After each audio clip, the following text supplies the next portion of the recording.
सभी को प्यार भरा नमस्कार। एक बार फिर से आप सभी का स्वागत है आपके अपने YouTube channel Agri by Manoj sir में। आज मैं आपके लिए लेके आया हूँ केमिस्ट्री यानी कि रसायन विज्ञान के 25 इंपॉर्टेंट क्वेश्चन। और ये क्वेश्चन पीछे जेट में बार बार पूछे गए हैं, तो इनको ध्यान से पढ़िएगा और पूरा वीडियो ज़रूर देखिएगा। और साथ ही ये एक टेस्ट सीरीज है, इसमें पहले मैं क्वेश्चन करूँगा, उसका जवाब आपको कमेंट बॉक्स में देना है। प्रत्येक प्रश्न के लिए आपको 4 सेकंड का समय दिया जाएगा और उसके बाद में इसका आंसर मैं खुद बताऊंगा। तो चलिए ज़्यादा समय ना बर्बाद करते हुए शुरू करते हैं। क्वेश्चन नंबर फर्स्ट है, अष्टक का नियम किसने दिया था? अष्टक का नियम किसने प्रतिपादित किया था? ऑप्शन ए है कोसल, ऑप्शन बी है न्यूलैंड, ऑप्शन सी है डाल्टन और ऑप्शन डी है वंडरवाल्स। तो इसका राइट आंसर आपको बताना है। अष्टक का जो नियम था वो किससे संबंधित था? वो आवर्त सारणी से संबंधित था और अष्टक के नियम का आंसर आपको बताना है।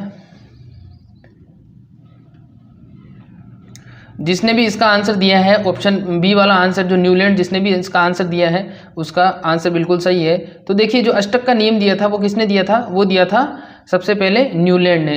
अब अष्टक का नियम था, उसके अनुसार क्या था, उसके वो नियम था, उसमें ये था कि जब भी कुछ तत्वों को हम उनके परमाणु भार के आधार पर या परमाणु भार के आधार पर हम उनको किसी क्रम में जमाते हैं, तो जब उनको हम जमाते हैं तो जो सबसे पहला जो तत्व होता है वो उनके रासायनिक और भौतिक गुणों में उसके 8वें गुण से क्या करता है? बिल्कुल सिमिलर होता है या समान होता है। तो जो पहला जो तत्व होता है वो उनके 8वें तत्व से क्या करता है? भौतिक और रासायनिक गुणों में सेम होता है। इसीलिए इसको अष्टक का नियम भी बोला जाता है। इसलिए इसको क्या बोला जाता है? अष्टक का नियम भी बोला जाता है। किसने दिया था? न्यूलैंड ने दिया था। चलिए अगले सवाल की तरफ बढ़ते हैं।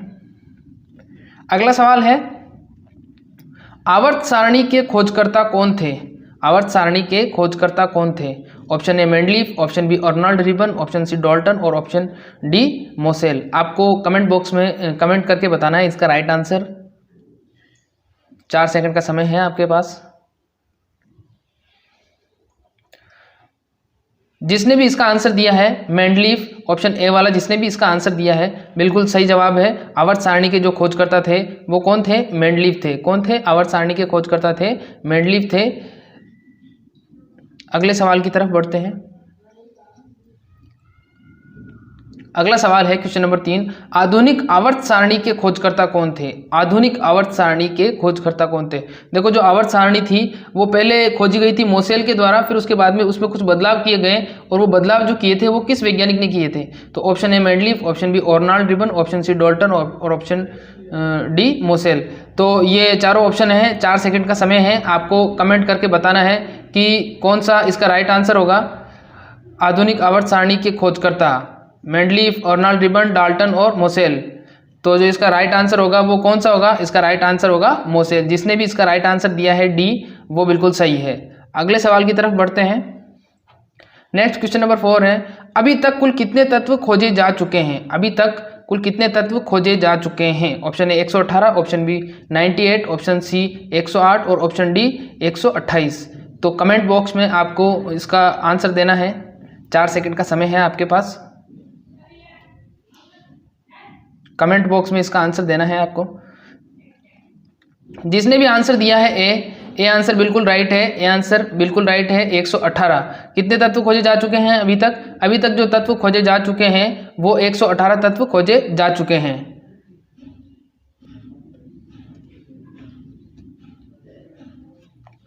अगले सवाल की तरफ बढ़ते हैं। क्वेश्चन नंबर 5, निम्न में से कौन सा पदार्थ सबसे कम कठोर है? देखो ये जेट में 2 बार पूछा गया क्वेश्चन है ये। निम्न में से कौन सा पदार्थ सबसे कम कठोर है? ऑप्शन ए हीरा, option B graphite, option C beryllium और ऑप्शन डी कार्बोरेंडम। तो इसका आंसर देना है आपको कमेंट बॉक्स में। जल्दी से बताइए कमेंट बॉक्स में लिखकर। ऑप्शन ए हीरा, option B graphite, option C beryllium और ऑप्शन डी कार्बोरेंडम। तो जिसने भी इसका राइट आंसर दिया है, ऑप्शन बी जिसने भी दिया है ग्रेफाइट, वो बिल्कुल राइट आंसर है। ऑप्शन बी ग्रेफाइट जिसने भी दिया है राइट आंसर वो बिल्कुल राइट है। बिल्कुल ग्रेफाइट क्या होता है? ग्रेफाइट सबसे कम कठोर होता है। हीरा, बेरिलियम और कार्बोरेंडम क्या है? ये तीनों ही कठोर है, जबकि जो ग्रेफाइट है वो कठोर नहीं होता है। और ग्रेफाइट का जो इस्तेमाल किया जाता है वो किस में किया जाता है, वो किया जाता है पेंसिल बनाने में, और विद्युत परिपथ में भी इसका उपयोग किया जाता है, और स्नेहक के रूप में भी किया जाता है। स्नेहक का मतलब होता है जो कहीं भी जहाँ पर चिकनाई की आवश्यकता होती है वहाँ पर क्या किया जाता है, ग्रेफाइट के पाउडर का इस्तेमाल किया जाता है। कभी आपने देखा होगा कि जब आप पेंसिल की जो टॉप होती है, निप होती है, उसको छूते हो तो वहाँ पर कुछ चिकना सा महसूस होता है। वो चिकना सा इसीलिए महसूस होता है क्योंकि ग्रेफाइट एक अच्छे स्नेहक का उदाहरण है। चलिए अगले सवाल की तरफ बढ़ते हैं। अगला सवाल है अकार्बनिक बेंजीन का सूत्र है। अकार्बनिक बेंजीन का सूत्र है, इंपॉर्टेंट क्वेश्चन है, बहुत ही ज़्यादा क्वेश्चन पूछा गया है बीचे जेट में 3-4 बार। आराम से आपको इसके जो आंसर हैं वो आराम से देना है, ऑप्शन पढ़ के देखो। पहला ऑप्शन है HS2, ऑप्शन दूसरा है B3N3H6, ऑप्शन सी है B2H6 और ऑप्शन डी है BH3। तो इसका आंसर आपको देना है। 4 सेकंड का समय है आपके पास, 4 सेकंड का समय है आपके पास। ऑप्शन है HS2, ऑप्शन बी B3N3H6 और ऑप्शन सी B2H5 और ऑप्शन डी BH3। तो जिसने भी इसका राइट आंसर दिया है, बी वाला जो राइट आंसर दिया है B3N3H6 बिल्कुल राइट है। आपका जवाब बिल्कुल राइट है।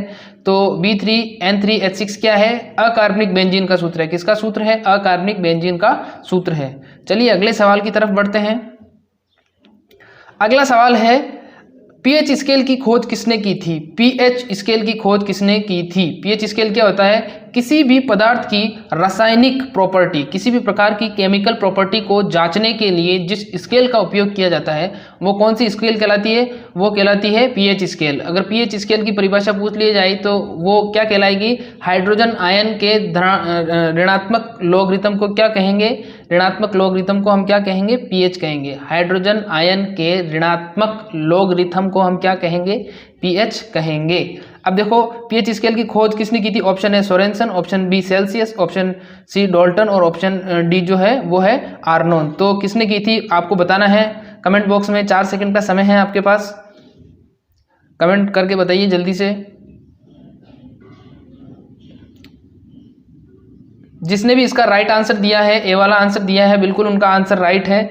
जो ए आंसर है बिल्कुल राइट आंसर है। सोरेनसन ने पीएच स्केल की खोज किसने की थी, सोरेनसन ने की थी। और पीएच जो स्केल होती है उस पर 0 से लेकर 14 तक क्या लगे होते हैं, पॉइंट्स लगे होते हैं। 0 से 14 तक का इनका जो अंक उस पर बने हुए होते हैं। और जो बीच के अंदर एक अंक होता है वो होता है 7, और 7 पर उदासीन होता है। और 7 से कम वाले जितने भी रासायनिक विलयन या जितनी भी रसायन वाली चीज़ें होती हैं वो होती है सबसे अधिक अम्लीय या अधिक अम्लीय होती है। और 7 से ऊपर की जितनी भी जो रासायनिक चीज़ें होती हैं वो क्या होती हैं, क्षारीय होती हैं। तो क्वेश्चन ऐसे भी आ सकता है।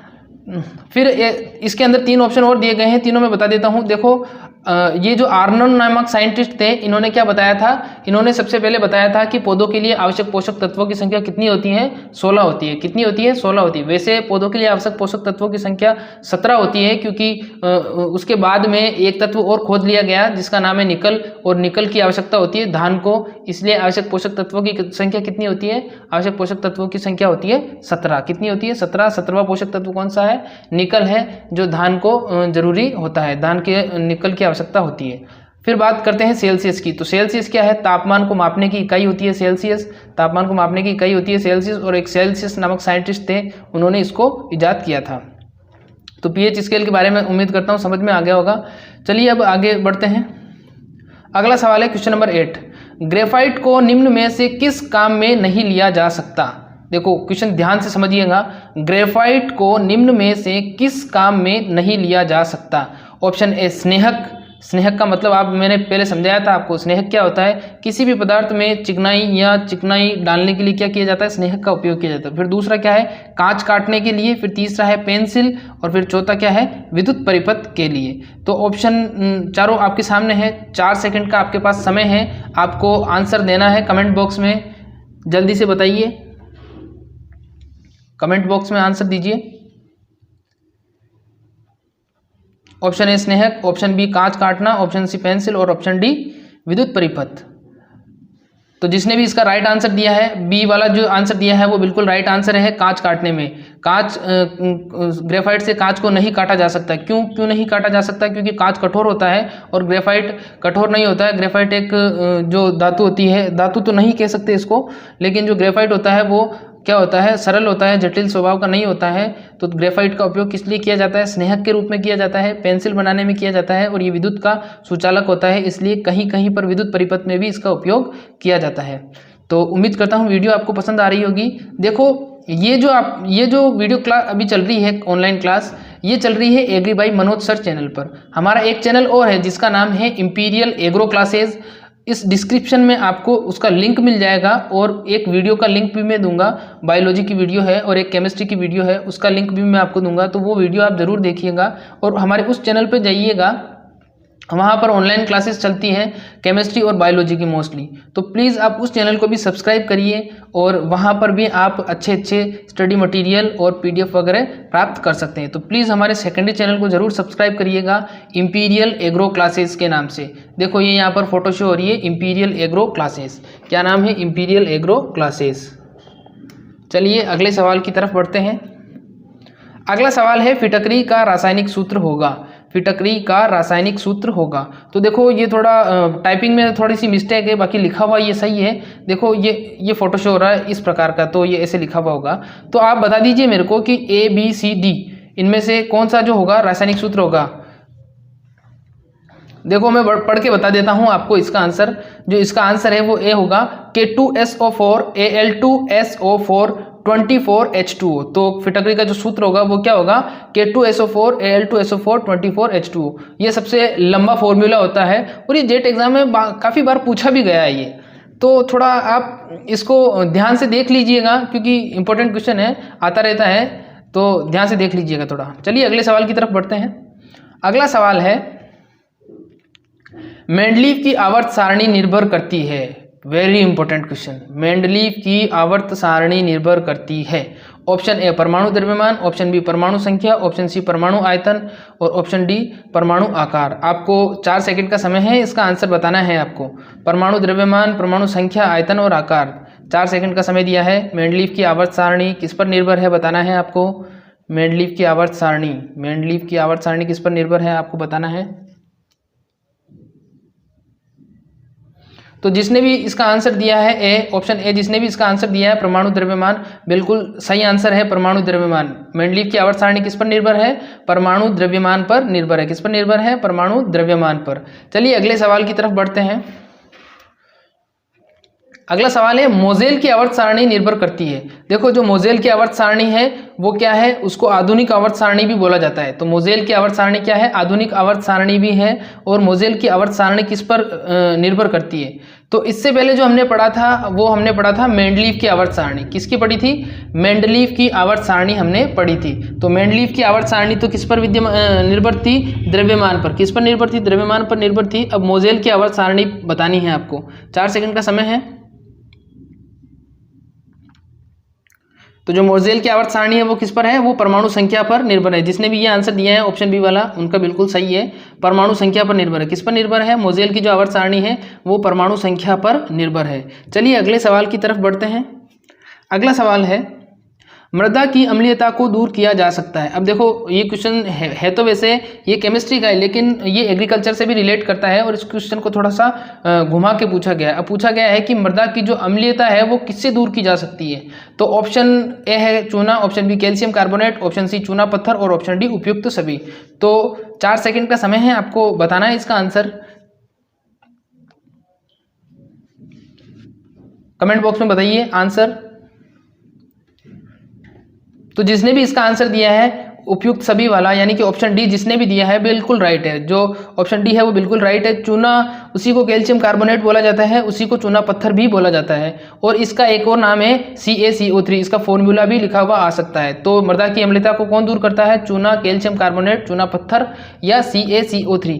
अगर आपसे पूछ लिया जाता कि मृदा की क्षारीयता को दूर करता है, मृदा की क्षारीयता को दूर करता है, तो उसका आंसर क्या हो जाता है, उसका आंसर हो जाता है जिप्सम। क्या हो जाता है, जिप्सम, जिसका CuSO4.H2O बोला जाता है, जिसको बोला जाता है CuSO4.H2O। तो ये बिल्कुल 12वां क्वेश्चन इंपॉर्टेंट है। अगले सवाल की तरफ बढ़ते हैं। अगला सवाल है क्वेश्चन नंबर 13। निम्न में से सफेद सोना किस तत्व को बोला जाता है। सफेद सोना किस तत्व को बोला जाता है। ऑप्शन ए चूना, ऑप्शन बी चांदी, option C platinum, option D सफेद फास्फोरस। आपको कमेंट करके बताना है। कमेंट करके बताइए जल्दी से, 4 सेकंड का समय है। तो जो सफ़ेद सोना बोला जाता है वो किसको बोला जाता है? जिसने भी इसका आंसर दिया है सी, बिल्कुल राइट है। जी हाँ, बिल्कुल राइट है आपका आंसर, प्लेटिनम। प्लेटिनम को क्या बोला जाता है? सफ़ेद सोना बोला जाता है। प्लेटिनम को क्या बोला जाता है? सफ़ेद सोना बोला जाता है। किस में बोला जाता है? रसायन विज्ञान में बोला जाता है। रसायन विज्ञान में सफ़ेद सोना क्या होगा? प्लेटिनम धातु सफ़ेद सोना कहलाएगी। अगर आपसे पूछ लिया जाए कृषि विज्ञान यानी एग्रीकल्चर में, तो एग्रीकल्चर में सफ़ेद सोना कौन होती है? एग्रीकल्चर में सफ़ेद सोना होती है कपास। क्या होती है? कपास सफ़ेद सोना कहलाती है। कपास सफ़ेद सोना कहलाती है। और रसायन विज्ञान में जो सफ़ेद सोना कहलाएगी वो कहलाएगी प्लेटिनम, क्योंकि इसका रंग जो होता है सफ़ेद होता है और इसकी जो प्रकृति और इसकी जो वैल्यूएशन होती है वो एक महंगी धातु के रूप में इसको गिना जाता है, इसलिए इसको क्या बोला जाता है? सफ़ेद सोना बोला जाता है। चलिए अगले सवाल की तरफ बढ़ते हैं। अगला सवाल है, ऑयल ऑफ विट्रोल किस तत्व को बोला जाता है? यानी कि जो ऑयल ऑफ विट्रोल है वो किस तत्व का दूसरा नाम है? किस तत्व का दूसरा नाम है? ऑप्शन है सल्फ्यूरिक अम्ल, ऑप्शन बी मरकरी, तांबा और क्लोरीन। 4 ऑप्शन है, आपको 4 सेकंड का समय है, आपको बताना है कमेंट बॉक्स में 4 ऑप्शन 4 सेकंड, 4 ऑप्शन 4 सेकंड, जल्दी से बताइएगा।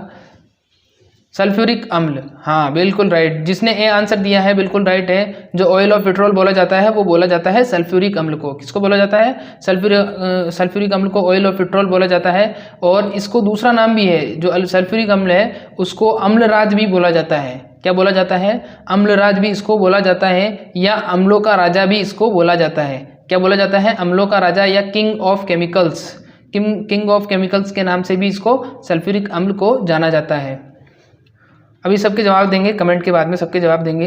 पहले देखिए आप, ऑयल ऑफ विट्रोल किस तत्व को बोला जाता है? सल्फ्यूरिक अम्ल को। अम्लराज भी इसको बोला जाता है और किंग ऑफ केमिकल्स भी बोला जाता है। अगला सवाल है क्वेश्चन नंबर 15, परमाणु सिद्धांत किसने दिया था? परमाणु सिद्धांत किसने दिया था? परमाणु सिद्धांत किसने दिया था? Option A John Dalton, option B Rutherford, option C Albert Nobel और ऑप्शन डी थॉमसन। तो परमाणु सिद्धांत किसने दिया था बताना है आपको, जल्दी से बताइए। 4 ऑप्शन 4 सेकंड, 4 ऑप्शन 4 सेकंड, जल्दी से बताइए। परमाणु सिद्धांत किसने दिया था? John Dalton, Rutherford, Nobel, Albert Nobel और थॉमसन। 4 ऑप्शन 4 सेकंड, जल्दी से बताइए। जो परमाणु सिद्धांत दिया था वो किसने दिया था? परमाणु सिद्धांत दिया था जॉन डाल्टन ने। परमाणु सिद्धांत किसने दिया था? जॉन डाल्टन ने दिया था। और परमाणु सिद्धांत क्या है? सिद्धांत के अनुसार क्या है? परमाणु होता है सबसे छोटा अणु, जो तत्व का सबसे जो छोटा कण होता है वो परमाणु कहलाता है। परमाणु में एक नाभिक होता है और नाभिक के चारों ओर चक्कर, कुछ तत्व होते हैं, कुछ कण होते हैं वो चक्कर लगाते हैं। क्या होते हैं? कुछ कण होते हैं वो चक्कर लगाते हैं। तो ये क्वेश्चन था। अब देखो एक क्वेश्चन यहाँ पर और आ रहा है मुझे, अगर आपसे पूछ लिया जाए कि इलेक्ट्रॉन पर कौन सा आवेश होता है, तो इलेक्ट्रॉन पर कौन सा आवेश होता है? इलेक्ट्रॉन पर आपको जो आवेश होता है वो होता है ऋणावेश। इलेक्ट्रॉन पर कौन सा आवेश होता है? ऋणावेश होता है, धनावेश नहीं करना है आपको। चलिए अगले सवाल की तरफ बढ़ते हैं। अगला सवाल है, वेरी इंपॉर्टेंट क्वेश्चन है ये। क्वेश्चन पूछा गया है, जेट में पूछा गया है, इसको थोड़ा हल्के में मत लीजिएगा। क्वेश्चन है, अम्लीय वर्षा जल का पीएच मान होगा। अम्लीय वर्षा जल का पीएच मान होगा। देखो यहाँ पर अम्लीय वर्षा दी गई है, यहाँ पर सामान्य वर्षा नहीं दी गई है, अम्लीय वर्षा दी गई है। देखो 4 ऑप्शन है, 4 सेकंड है, 4 ऑप्शन 4 सेकंड, जल्दी से आपको कमेंट बॉक्स में लिखकर बताना है इसका आंसर। 4 ऑप्शन 4 सेकंड, जल्दी से बताइए। जी बिल्कुल राइट है, ए ऑप्शन बिल्कुल राइट है। जिसने भी ए ऑप्शन दिया है 5.5 वो क्या है? बिल्कुल राइट है। अब देखो यहाँ पर थोड़ा सा दिमाग लगाते तो क्वेश्चन को आप, अगर आंसर आपको नहीं भी आ रहा होता तो भी आप इसको राइट कर सकते थे। देखिए सबसे पहले क्या है, जो पीएच स्केल होती है उसमें जो 7 वाला तत्व होता है वो क्या होता है? जहाँ पर 7 वैल्यू होती है वो होता है उदासीन। वो क्या होता है? उदासीन होता है। और 7 से कम की जितनी भी वैल्यू होती है वो होती है अम्लीय। 7 से कम की जितनी भी वैल्यू होती है वो क्या होती है? अम्लीय होती है। और 7 से ऊपर की जितनी भी वैल्यू होती है वो क्या होती है? क्षारीय होती है। तो यहाँ पर देखो ये जो तीनों हैं ये क्षारीय हैं और ये वाली क्या है? ये अम्लीय है। तो अम्लीय वर्षा का पीएच मान कितना होगा? अम्लीय वर्षा जल का पीएच मान होगा 5.5। उम्मीद करता हूँ आपको वीडियो पसंद आ रहा होगा। एक बार फिर से सुनिए, एक बहुत ही इंपॉर्टेंट सूचना है।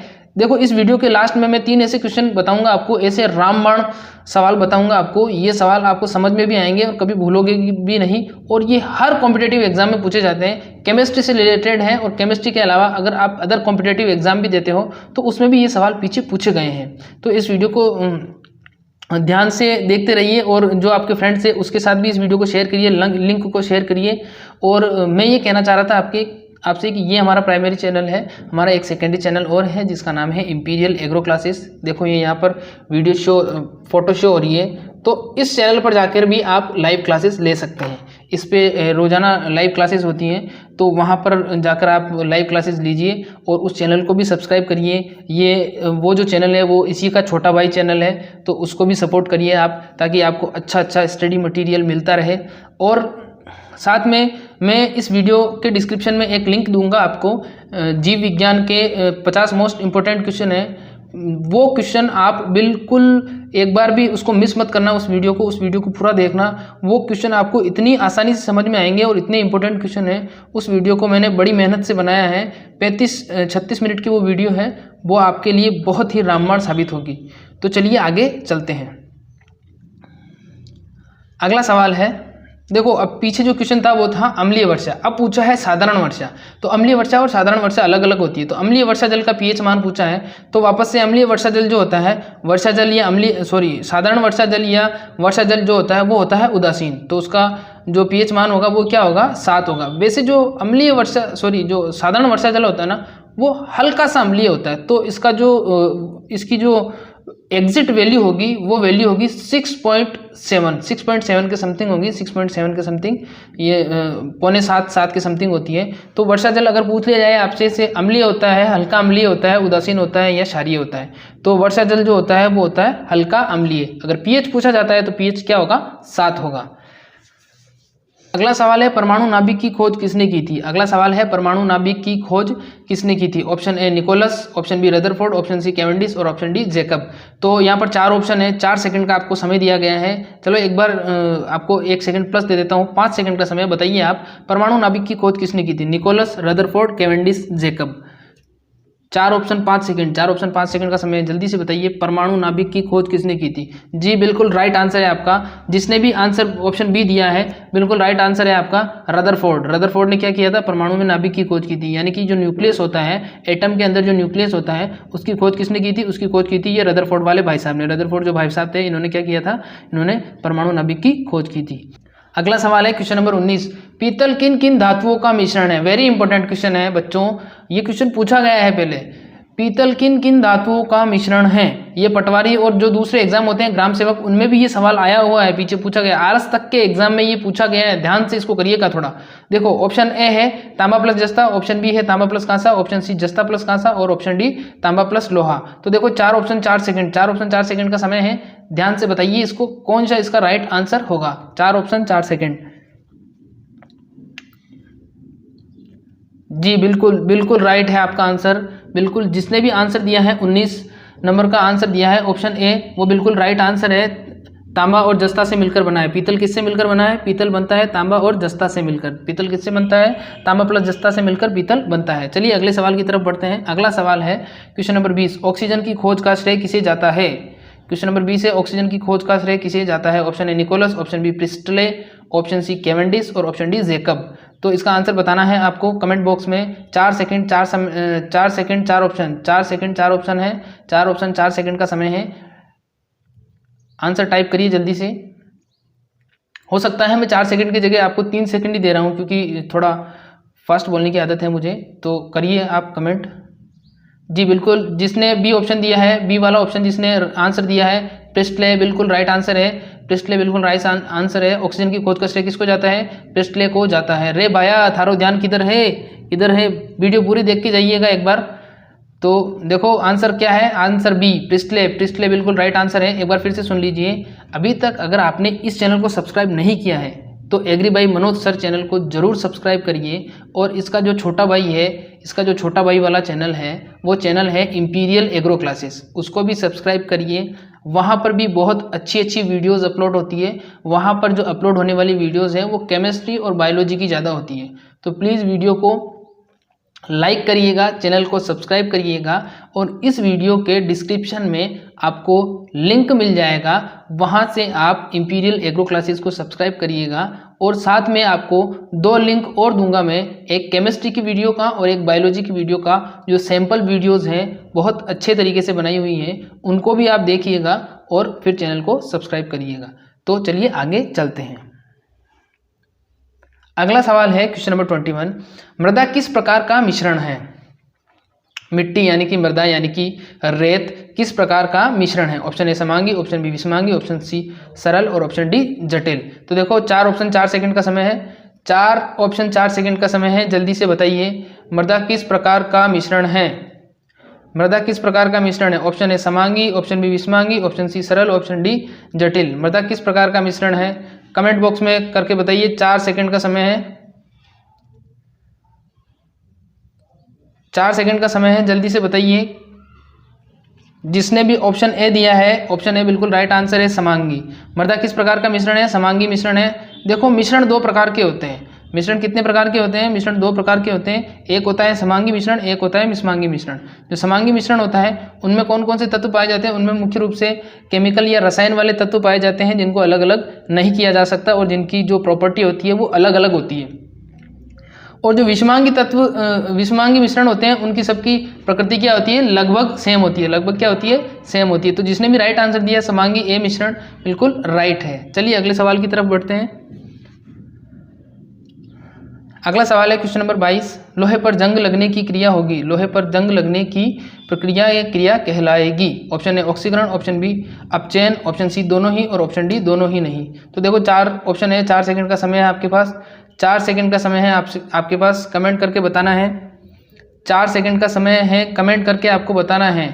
ऑक्सीकरण, अपचयन, दोनों ही नहीं, दोनों।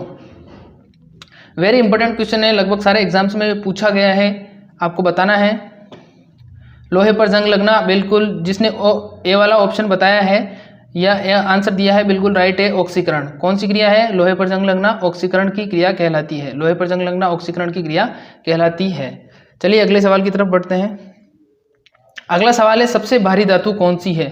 सबसे भारी धातु कौन सी है? सबसे भारी, ये हमारे चैनल का लोगो है, ये देखिए ये हमारे चैनल का लोगो है इंपीरियल एग्रो क्लासेस के नाम से। बस इसका कलर पीला मिलेगा आपको यूट्यूब पर, बाकी सेम है। और ये क्वेश्चन है क्वेश्चन नंबर 23। ओस्मियम, लोहा, लिथियम और लूनर डस्ट। सबसे भारी जो धातु है वो कौन सी है? ओस्मियम, लोहा, लिथियम और लूनर डस्ट। कमेंट करके बताना है आपको। कमेंट बॉक्स में कमेंट करके बताइए। 4 ऑप्शन 4 सेकंड का समय है, कमेंट करके बताइए जी। जिसने भी ऑप्शन ए दिया है आंसर बिल्कुल सही है, ओस्मियम। ओस्मियम सबसे भारी धातु होती है। ओस्मियम क्या होती है? सबसे भारी धातु होती है। अगर आपसे पूछ लिया जाए सबसे हल्की धातु कौन सी होती है, तो सबसे हल्की धातु कौन सी होगी? सबसे हल्की धातु होगी लिथियम। लिथियम क्या होगी? सबसे हल्की धातु होगी। और जो ओस्मियम है वो सबसे भारी धातु होगी। चलिए अगले सवाल की तरफ बढ़ते हैं। अगला सवाल है हीरा और ग्रेफाइट किसके अपरूप है या अवरूप है? हीरा और ग्रेफाइट किसके अवरूप हैं? Option A carbon, option B beryllium, option C मिश्र धातु और ऑप्शन डी कोई नहीं। कमेंट करके बताना है आपको कमेंट बॉक्स में। 4 ऑप्शन 4 सेकंड का समय है, कमेंट करिए। कमेंट करके बताना है जी। बिल्कुल जिसने भी ऑप्शन ए दिया है, ऑप्शन ए इसका बिल्कुल राइट आंसर है। Option A carbon. कार्बन क्या है? हीरा और ग्रेफाइट इसका क्या है? अवरूप है। हीरा और ग्रेफाइट किसका अवरूप है? कार्बन का अवरूप है। हीरा और ग्रेफाइट क्या है? कार्बन के अवरूप है और कार्बन इसका सही आंसर माना जाएगा। अगला सवाल है वेरी इंपॉर्टेंट क्वेश्चन है, परमाणु की त्रिज्या को व्यक्त करने की सबसे उपयुक्त इकाई है। परमाणु की त्रिज्या को व्यक्त करने की सबसे उपयुक्त इकाई है, आपको बताना है। ऑप्शन 4 सेकंड का समय है, कमेंट करके बताइए। Reactor, Fermi, Mercalli, micron. Reactor, Fermi, Mercalli, micron. कौन सा इसका सही आंसर होगा बताइए, कमेंट करके बताइए जी। बिल्कुल जिसने भी ऑप्शन बी वाला आंसर दिया है फर्मी बिल्कुल राइट आंसर है। जिसने भी बी आंसर दिया है बिल्कुल राइट आंसर है फर्मी। फर्मी इसका राइट आंसर होगा। परमाणु की त्रिज्या को किससे व्यक्त किया जाता है? फर्मी से व्यक्त किया जाता है। किससे व्यक्त किया जाता है? फर्मी से व्यक्त किया जाता है। अगले सवाल की तरफ बढ़ने से पहले प्लीज़ अगर आपने अभी तक भी इस चैनल को सब्सक्राइब नहीं किया तो इस चैनल को सब्सक्राइब करिए। इसके बाद में आप इस वीडियो को पूरा देखने के बाद में इसके डिस्क्रिप्शन में आपको जाना है। डिस्क्रिप्शन में जाने के बाद में आपको क्या करना है, आपको जो हमारा चैनल का लिंक है उस पर जाना है। वहाँ पर जाने के बाद में आपको केमिस्ट्री और बायोलॉजी की वीडियोज़ मिल जाएंगी, उन वीडियो को देखना है। उन वीडियो को देखने के बाद में प्लीज़ उस चैनल को भी सब्सक्राइब करें, वहाँ पे भी अपना सपोर्ट दिखाएं ताकि आपको केमिस्ट्री और बायोलॉजी की अच्छी वीडियोस प्रोवाइड हो सके। तो ये आज की लाइव क्लास में बस इतना ही, और कल फिर मिलते हैं कुछ नए सवाल के साथ। तब तक के लिए नमस्कार। अगर वीडियो पसंद आई हो तो एक लाइक ज़रूर ठोक के जाइएगा। तब तक के लिए नमस्कार।